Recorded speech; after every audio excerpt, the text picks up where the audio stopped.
इच्छाधारी नागों की उत्पत्ति हमेशा से ही रहस्य रही है।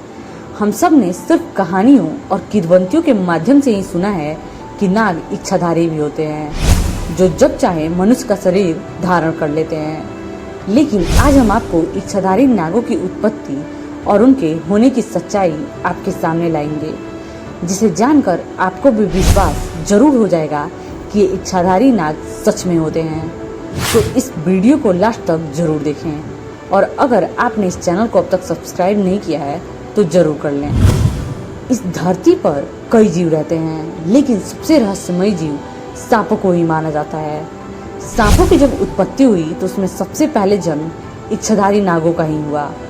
नागों की उत्पत्ति का विवरण ब्रह्म पुराण के पूर्व भाग में मिलता है।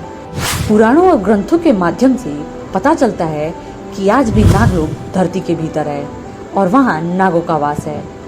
आप विश्वास नहीं करेंगे, लेकिन यह सच है कि अगर कोबरा प्रजाति का सांप 100 साल उम्र पूरी कर ले तो उनके पास नाग मड़ी आ जाती है, जिसकी अलौकिक शक्तियों से वह इच्छाधारी बन जाते हैं।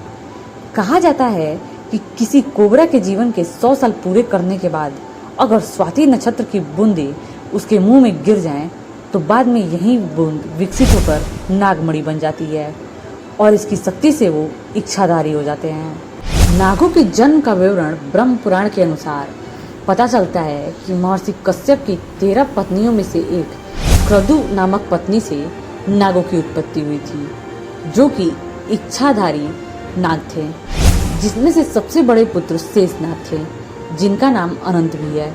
शेषनाग पर ही क्षीरसागर में भगवान विष्णु शयन करते हैं। वहीं शेषनाग त्रेता युग में लक्ष्मण के अवतार थे और द्वापर में कृष्ण के बड़े भाई बलराम के अवतार थे। इसके साथ ही वासुकी नाग, जो शिव के गले में लिपटे होते हैं, उनका जन्म हुआ। और भी 1000 नागों की उत्पत्ति क्रतु से हुई थी, जिसमें तक्षक, कालिया, कारकोटक आदि थे। तक्षक नाग पाताल में निवास करने वाले 8 नागों में से एक हैं। पुराणों के अनुसार श्रृंगी ऋषि के श्राप की वजह से तक्षक ने एक बार राजा परीक्षित को डस लिया था, जिसके बाद राजा परीक्षित के पुत्र ने क्रोध में आकर सर्प यज्ञ का आयोजन किया, जिसमें सभी नाग मरने लगे। लेकिन जैसे ही यज्ञ करने वाले ब्राह्मणों ने अग्नि में तक्षक के नाम की आहुति डाली, तो ऋषि आस्तिक ने आकर तक्षक को बचा लिया। लेकिन तक्षक उस अग्नि में घायल हो गए थे, जिसके बाद आस्तिक ऋषि ने उन्हें दूध पिलाया और उनकी जान बचाई। तब से ही नाग पंचमी का त्योहार मनाया जाने लगा। उज्जैन में स्थित नाग चंद्रेश्वर मंदिर तक्षक नाग को ही समर्पित है। यह मंदिर महाकाल मंदिर के 3री मंजिल पर स्थित है।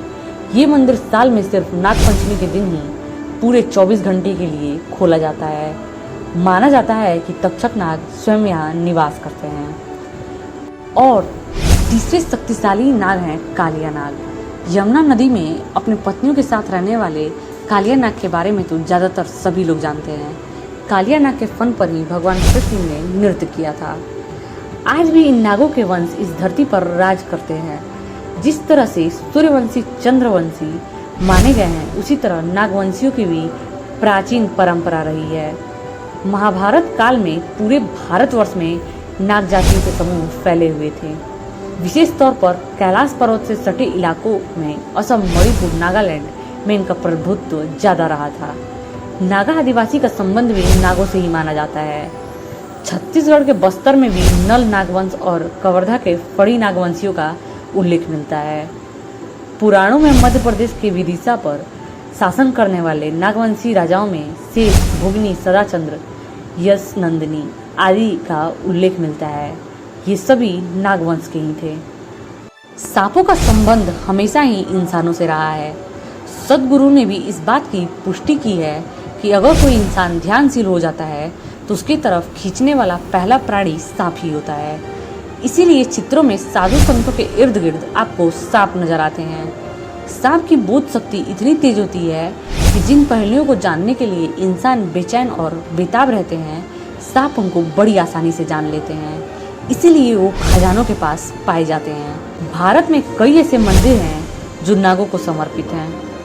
पद्मनाभ स्वामी मंदिर, उज्जैन का कारकोटक मंदिर और 30,000 नाग प्रतिमाओं से भरा हुआ केरला का मन्नार साला नाग मंदिर, ये सब सबसे ज़्यादा प्रचलित हैं भारत में। ऐसे कई मंदिर हैं जो दर्शाते हैं कि नाग देवता के समान ही पूजनीय हैं। तक्षक, वासुकी, शेषनाग, ये सभी इच्छाधारी नाग पृथ्वी के नीचे जो 7 तल हैं उसमें से सबसे नीचे और पाताल लोक के ऊपर महातल में आज भी राज करते हैं।